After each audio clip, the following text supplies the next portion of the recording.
Hello, everybody, and welcome. My name is Melody Paloma, and I'm the facilitator of Toolkits Poetry, a 12-week online intensive run as a partnership between Australian Poetry and Express Media.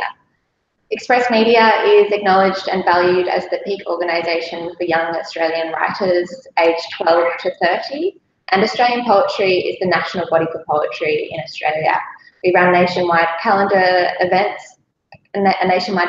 events and produce a range of publications, as well as residencies and mentorship programs. So both Express Media and Australian Poetry are located at the Wheeler Centre in Naarm. This year we will be bringing you 3 live sessions presented by guest artists. Our first this evening is with Amelia Dale on experimental book objects. Before we do so, I'd like to acknowledge the country Amelia and I are each respectively broadcasting from tonight. I'm here in Naarm on Wurundjeri country of the Kulin Nation, and Amelia is broadcasting from Gadigal lands of the Eora Nation. I'd like to pay respects to elders past, present and future. I also ask that everyone joining our broadcast this evening takes a moment to pay their respects to the country they're on and its traditional custodians. This is stolen land, and it is important that we move through it with care and respect. So I'm very excited to introduce to you Amelia Dale. Amelia Dale's recent book, Constitution, which was published by Incan Publish, won the Mascara Literary Review's Avant-Garde Award for Poetry. She co-edits the experimental press SOD Press and works as a lecturer at the Australian Studies Centre at SUIBE in Shanghai. So I'm going to pass over to Amelia now, but please tweet any questions that you have for Amelia using the hashtag EMToolkits, and I'll jump back on at the end and present them to Amelia for you. Okay, thank you. Over to you, Amelia. Thank you, Melody, for that. I'd also like to acknowledge the traditional people on the land on which this presentation takes place. I'm broadcasting actually from the south of Sydney, so I'm on the land of Aboriginal people. And so, yeah, this land has been the site of teaching and learning, of cultural knowledge and meaning making for a very long, long time.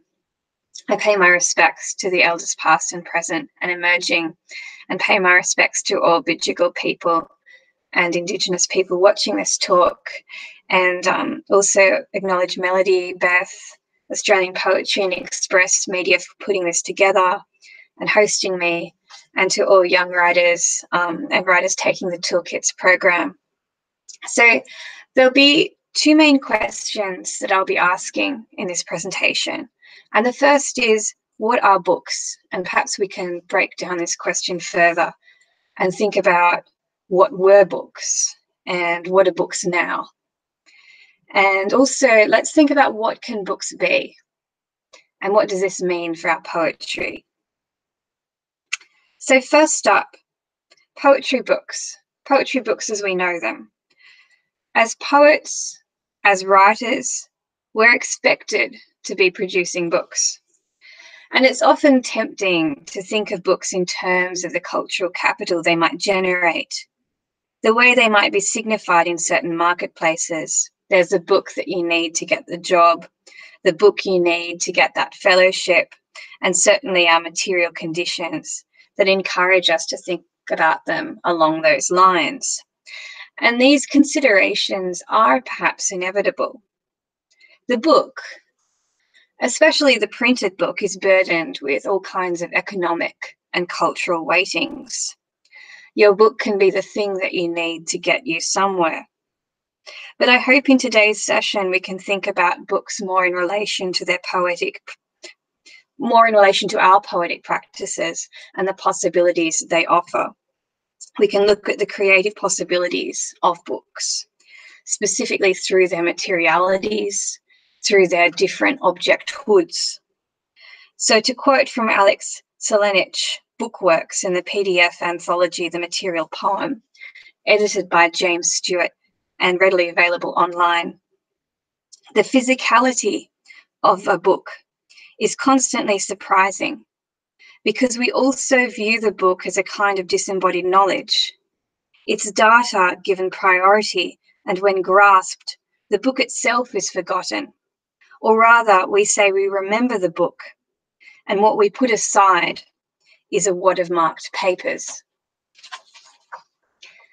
In the standard, or at least long-standing model of poetry publishing, in many parts of the globe, I'm thinking of Australia, of course, but this is true in lots of places.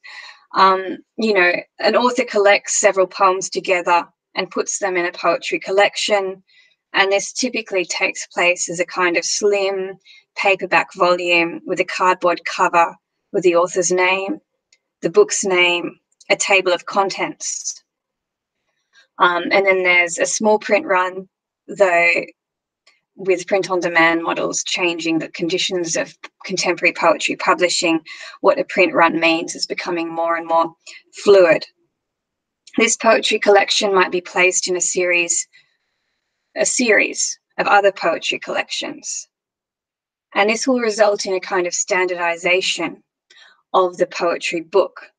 So things like space between lines, page margins, font choice, paper color, cover design, copyright notices are all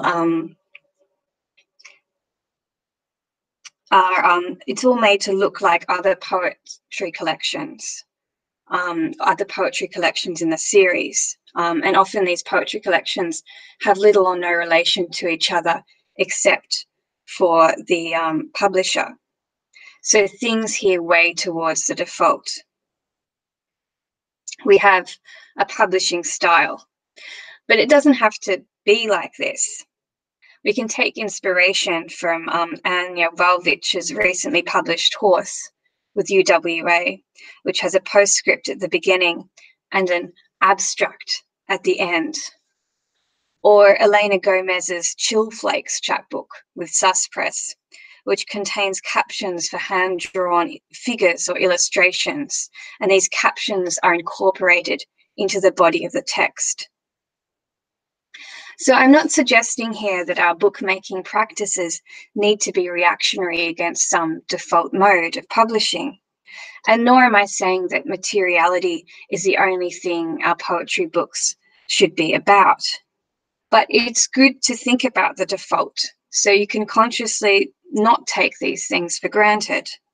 Every one of the features of a printed poem, we can think about the distance between the letters, the thickness of the paper, the space between the lines, the size of the book, the shape of the book, the weight of the book, are features that we ourselves can weigh up and consider. Let it all be what it should be for your work. And this same thing goes for chapbooks, for broadsides, for zines, for PDFs, for other files that we make. Let's think about how we can take these mediums further. Australia has a rich and complex history of visual poetry, concrete poetry, electronic literature, and artist books, and I can only gesture towards some of them here. I'll be looking mostly at recently published or created works which speak to both our contemporary moment, but also are consciously situated in a long history of books, of writing, and of media. So, of course, the book, like anything else, has a history, and a history is different in different parts of the globe. And the history of the book encompasses the history of writing, of record keeping, taxation, note taking. You know, the history of writing is often bound up in the machinery of the state. Then there's a history of paper making. You know, so a fun fact, in the 18th and 17th century England, in particular, books were made from linen detritus. So paper came from people's discarded sheets and dresses, and then it was stamped and crushed into paper. And so there was an occupation, rag pickers, who would call out and take everyone's used cloth and recycle their rags. There's, of course, histories of different technologies of print, history of movable type, of wooden presses, of hand presses, of printing presses, of letter presses. So if we're going to think seriously about what kind of material objects we're going to create, we should think about all these different possibilities and contingencies. So if we think about the history of print, about the history of printing and writing, we can think about how we might produce poetry objects and works that look backwards as well as forward. So one poet who looks forward, perhaps forward towards the apocalypse, is Amy Ireland, and she creates these, what she calls stealth poetry modules, and they're 3D printed objects. So a procedure that she uses to produce them, she'd use, began with a French poem, and then through sonic translation produce what might be a kind of new poem or a translated version of that poem, render those letters then in 3D, and then 3D print it. So it takes the form of a spherical 3D printed object with roughly the same dimensions as a rose. And so quoting here from Amy Ireland's artist statement, the poem's material form functions as camouflage under which the work can be smuggled into domestic and corporate spaces simply by exploiting the desirable vacuity of a decorative object d'art. And I found this artist statement as a PDF online, Bouquet's Stealth Poetry Module 02. And in it, Ireland writes, Bouquet proffers a language of flowers for the linguistic apocalypse, in which missive becomes missile. If it can't be read, then it might at least be hurled. So Ireland's work both looks backwards to the French avant-garde, and then forward into a nihilistic future. It's printed, but 3D printed. And another object, which fortunately I can actually share with you in all its papery objectness, is one of Chris Edwards' poetry scrolls.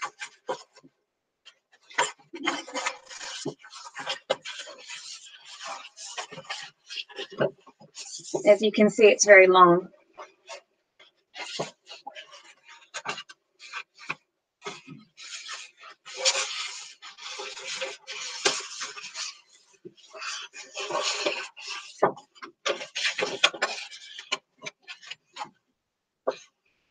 Here it is. And so the title of this piece is difficult to pronounce. It includes 2 glyphic characters here.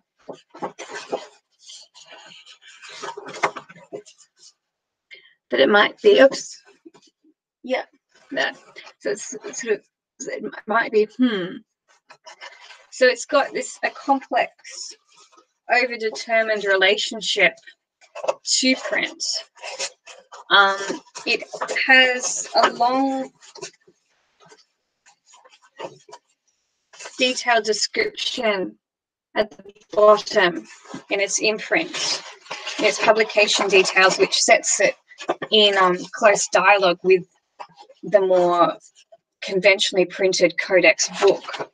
So it says, originally commissioned by James Stewart and published in a book scale format in the Material Poem and Anthology of Text-Based Art and Intermediate Writing, a non-generic production, Bondi 2007. Also published in reduced format in Chris Edwards' People of Earth, Vagabond Press 2011. This first fully realised printing, published by Nicholas Pounder in an edition of 16 signed and numbered copies. So it's extremely rare, and this is number 5 here. And then it's signed by the artist. And then that's not all the description. We've also got here underneath the signature, typeset by the author and printed by Richard Crampton using archivally stable high-density pigments on 250 GSM acid-free cotton rag at Dark Star Digital, Sydney. So we have all the details of the material text there. And Chris Edwards, of course, as well as his amazing visually informed poetry work, he has done lots of typesetting for Vagabond and is intimately involved in processes of book production. So this piece, it looks sort of backwards to pre-codex forms of writing, but it's also very much engaged with the now, both in the sort of the font works, which seem so much of a kind of post-computer time, and then the degree to which this scroll is situated alongside book scale versions of it, both in the Stewart anthology and in Edwards' own poetry collection, People of Earth. And I think this is something that we can think about, the way that often these rare poetry objects and experiments with book forms are shadowed by or haunted by the presence of that standard poetry book. So also in dialogue with sort of ideas of poetry publishing more broadly is Ouyang Yu's practice of writing on fruit peels, leaves, bark. And Sod Press, we recently published these literally stale objects. We published a series of photographs of some of these objects that have been taken at a single point in time. The objects now would be even more rotten and maybe look different because they use time as part of their making, as time as part of their process. The disintegration of organic matter is a crucial part of these works. So the poems themselves that are inscribed on old fruit peel in Ouyang's work are themselves old poems, old works. And so writing them on leaves, on bark, on cigarettes recycles them, it rots them. In these works, we can also see traces of the body of the poet. Ouyang has the cigarettes that he's smoked. And in related works, there's the empty toilet rolls he's used where he's written poems on. Ouyang's living book project takes these even further or puts them within a book. So he has notebooks, a series of notebooks, which provide a writing diary of detritus, receipts, used pens, and so on, marking time and time's mark. In an interview for Cordite, Ouyang connects his practices to his history of making artists' books. And yet again, he connects these to the more conventional poetry printed book and another publishing ecology outside these more experimental forms. He says, I've made many of them, all based on my idea of ecology and time and the perishability of flesh and traces of living. And of course, the unpublishability. Who would ever publish them? If so, how? And also the connection of poetry to art, to perishable objects such as the fruit peels that turn to dust, along with the Chinese characters or English words written on them, the sadness of life, the meaningless of life that is rubbish that is life.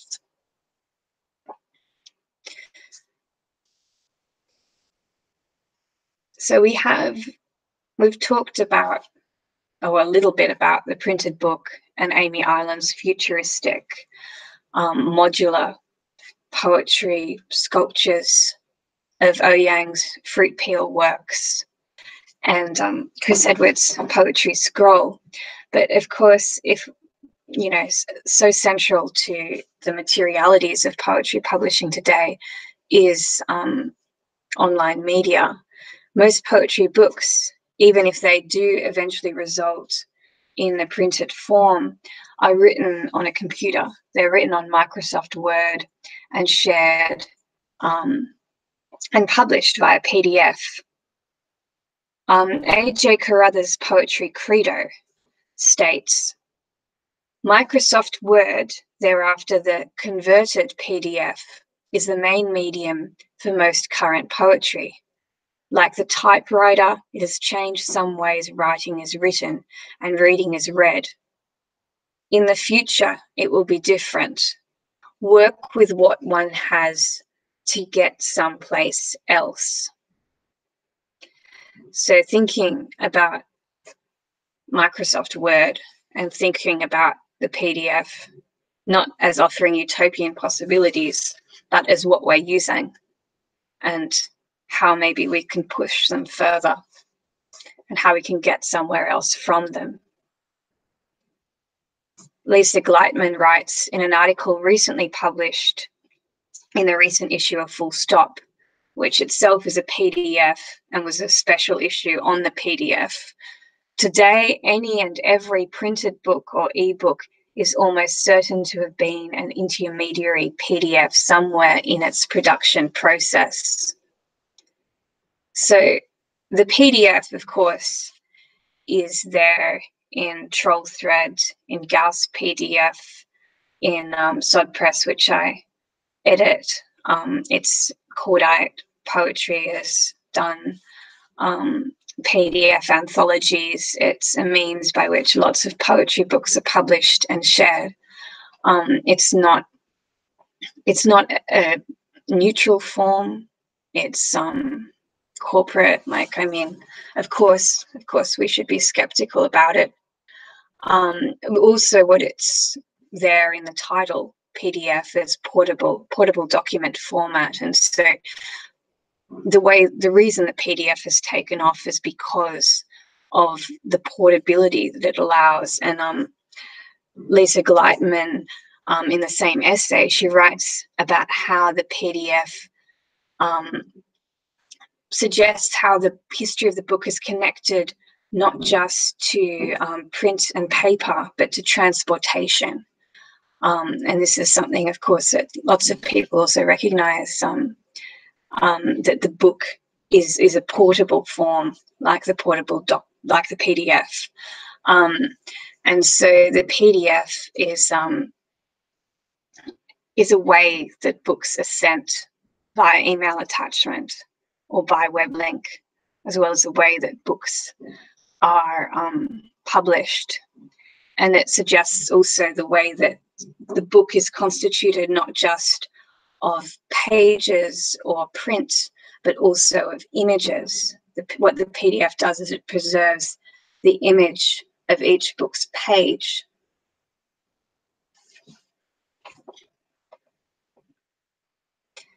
So,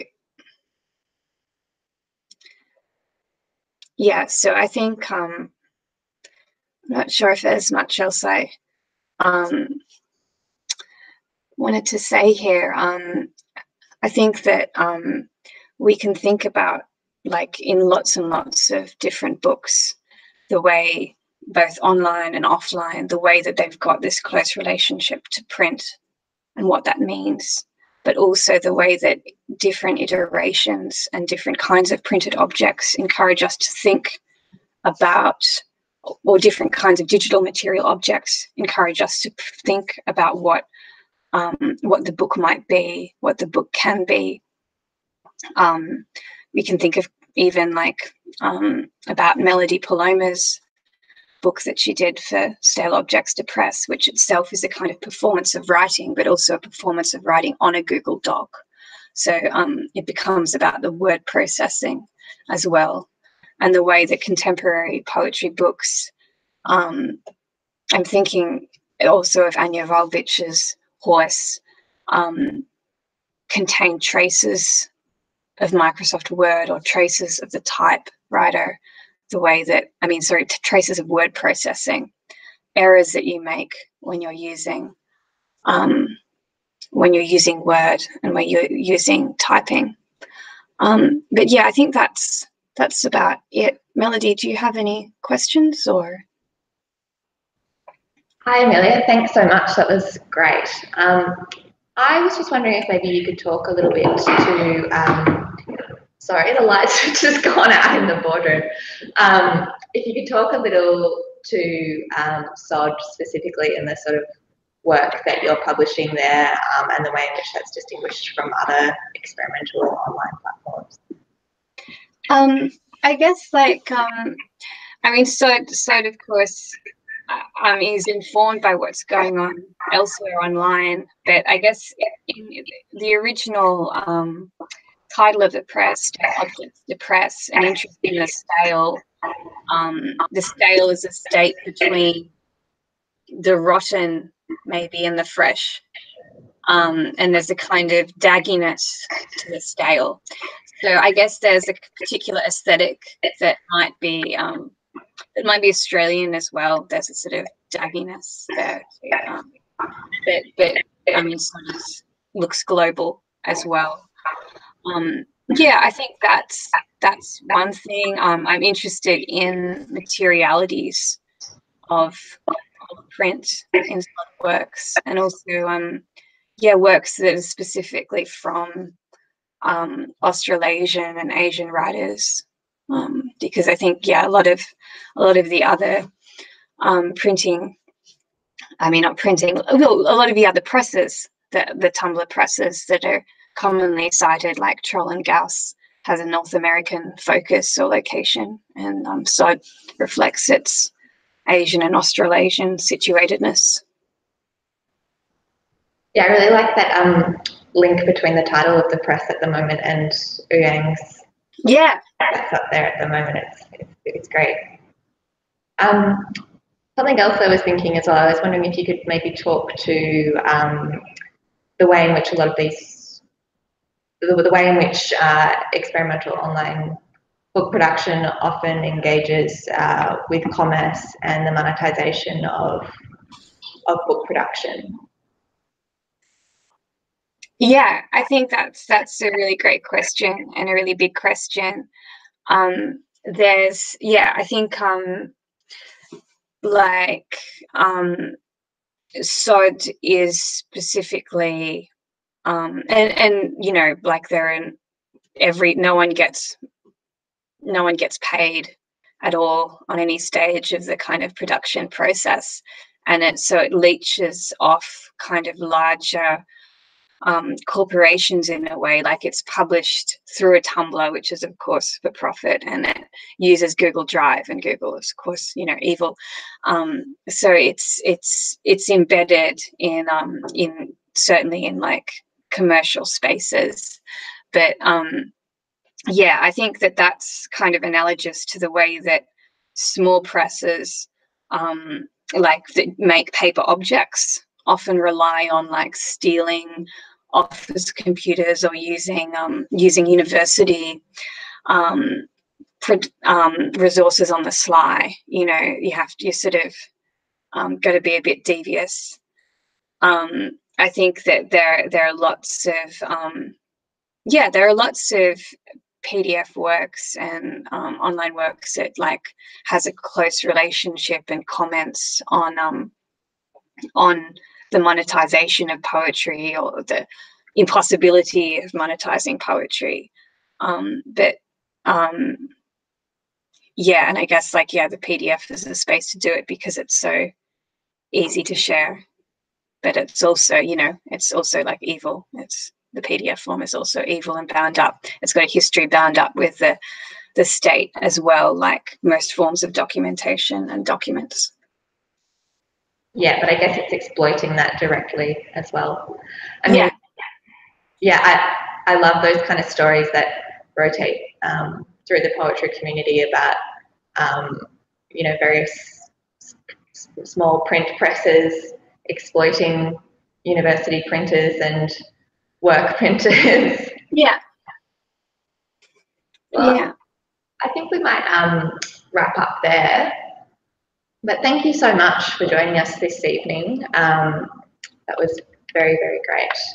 And our next live session will be on September 18th for Retelling Places and Rewriting Histories with Janine Liang. Thank you everyone for tuning in this evening, and we'll be with you again in a few weeks' time.